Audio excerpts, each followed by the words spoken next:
Audio Jungle. Audio Jungle. Audio Jungle. Servicol Sistemas, nuevo sponsor de este canal. Servicol Sistemas, no solo diferentes, somos mejores. Audio Jungle.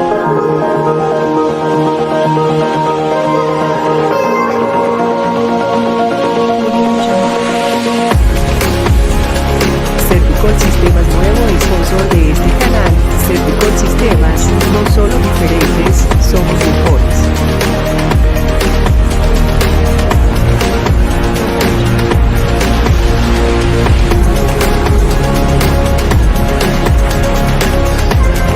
Servicol Sistemas, nuevo sponsor de este canal.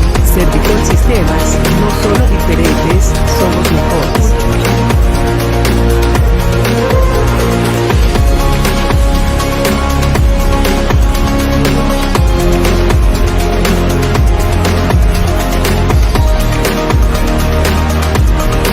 Servicol Sistemas, nuevo sponsor de este canal. Servicol Sistemas, no solo diferentes, somos mejores. Bueno, esto es un desembarco cerca de Bakhmut. Van a ver ustedes cómo toman Ucrania, acaba con las posiciones de los rusos. Llegan con el braille y ametrallan las trincheras.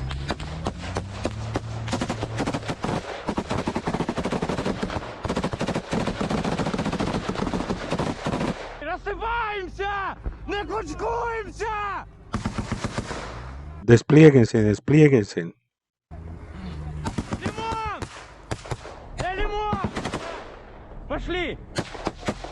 Avancen, avancen.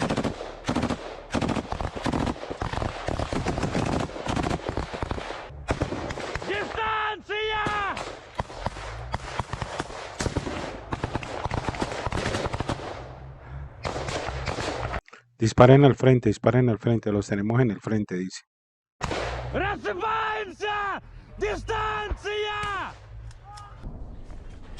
Desplieguense y disparen al frente.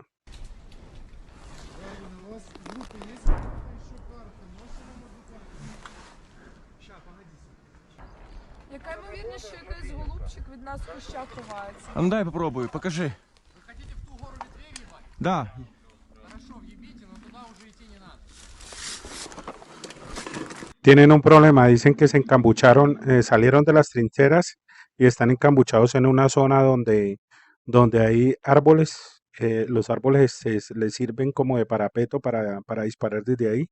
Entonces les dice el artillero, le dicen no arriesguemos los soldados, espere vuelo el lugar con una bazuca.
медицинскую помощь.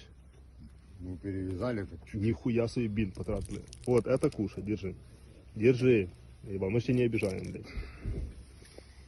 Все, отдыхай. Коротше, любі українці, дивіться на цього доктора. Він мені обіцяв, що буде всіх їх різати, всіх їх бивати. Але зараз він надає першу медичну допомогу. Молодець. Док, помахай.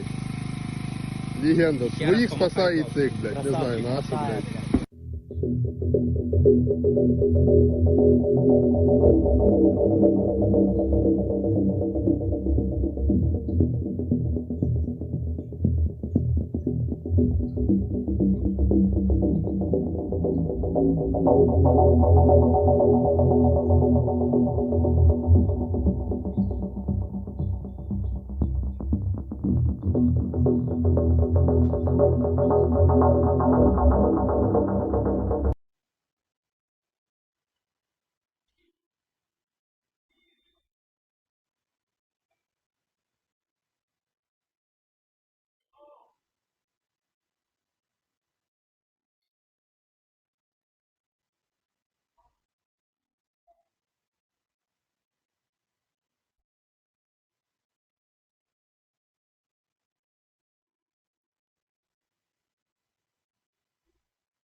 The moment we have been waiting for has arrived. The Ukrainian counterattack for which the country has been preparing since the end of last year is now underway. Ukraine said nothing, but Ukrainian officials, Western analysts, and Russian military bloggers all agree that the offensive began earlier this week, with increased fighting on the front since then. Ukrainian officials said there would not be a single strike and that it was being designed as a series of operations that would take months. What we've seen over the past week is just the first step.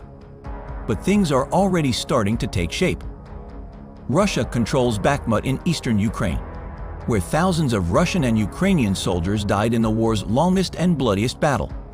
But holding the city will be difficult.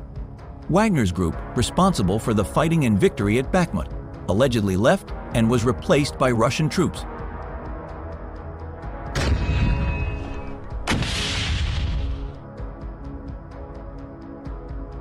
Video footage shows Ukrainian armed forces in a southerly direction destroying a column of Russian invaders' armored vehicles. The video was recorded by an unmanned aerial vehicle. 3 invaders' armored fighting vehicles rushed along the field road.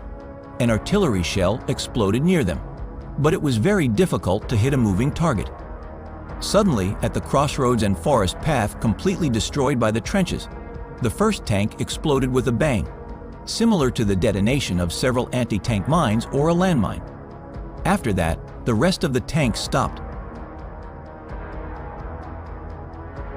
Meanwhile, a tank and more of the interventionists approached them on the same road. At that time, one of the tanks was back along the road, but the tank tried to move forward near the tank that was previously blown up. However, right next to him, he also exploded powerfully. After that, the rest of the tanks were moved back. One shell exploded next to it. Meanwhile, the tanks exploded and the tanks started burning very profusely.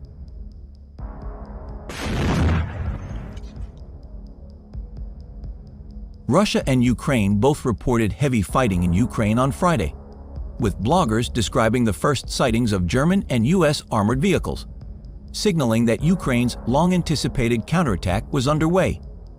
With almost no independent reporting from the front lines and Ukraine saying little, it is impossible to judge whether Ukraine penetrated the Russian defenses in its bid to repel the occupying forces.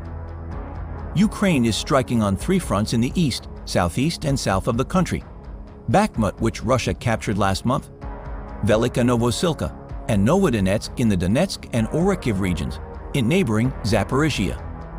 However, it appears that Ukraine also suffered its first defeat in Zaporizhia, with video showing several armored vehicles and at least 1 tank, which Russia claims was a German-supplied Leopard, being blown up by a mixture of mines and artillery.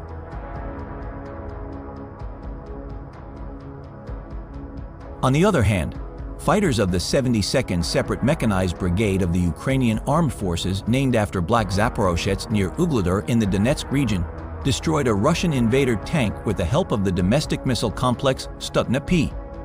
The unit's press service reported on this on its own Telegram channel, publishing a related video taken from the monitor of the ATGM operator. Another assault tank was destroyed by soldiers from the 110th Separate Mechanized Brigade of the Ukrainian Armed Forces, named for Colonel General Mark Bezrutka, who was fighting north of Avdiivka. The unit posted video footage corresponding to the unmanned aerial vehicle on its Facebook page. It's unclear what hit the tank itself, but it burned intensely. However, like any member of his crew, he was able to put out the fire. Another video also shows guns of the 26th Artillery Brigade of the Ukrainian Armed Forces destroying the Russian invaders' BM-21 Grad rocket salvo fire system. The operator may find a target in firing position, provide the gunners with their coordinates and record their work, and strike directly from the first shot.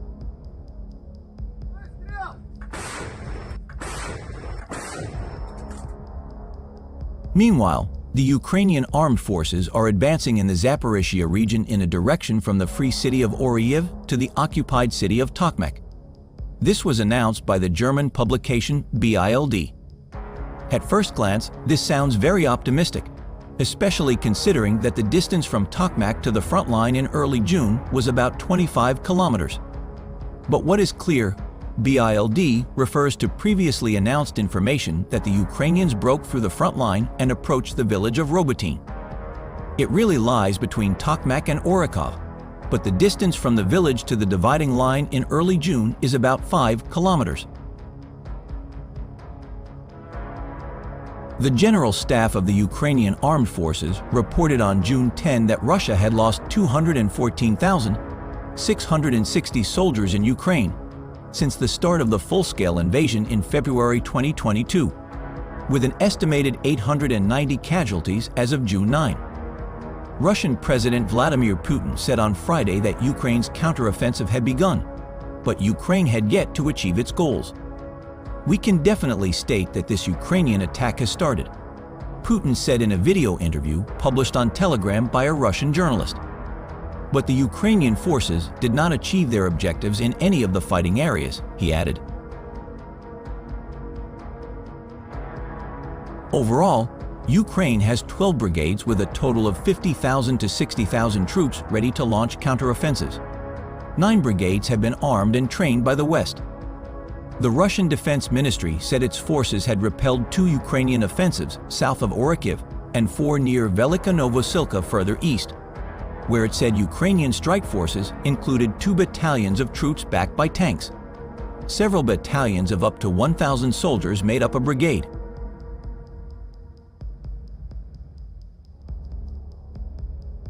The southern front is where Ukrainian forces are widely expected to make their main offensive, heading for the coast. Deputy Defense Minister Hanna Maliar said only that the battle was continuing for Velika Novosilka and that Russian troops were stepping up active defense in Orikov. In the east, Ukraine has reported advances around Bakhmut, which Russian troops captured last month after nearly a year of Europe's deadliest ground fighting since World War II. Ukraine generally prohibits journalists from reaching its frontline side during offensive operations.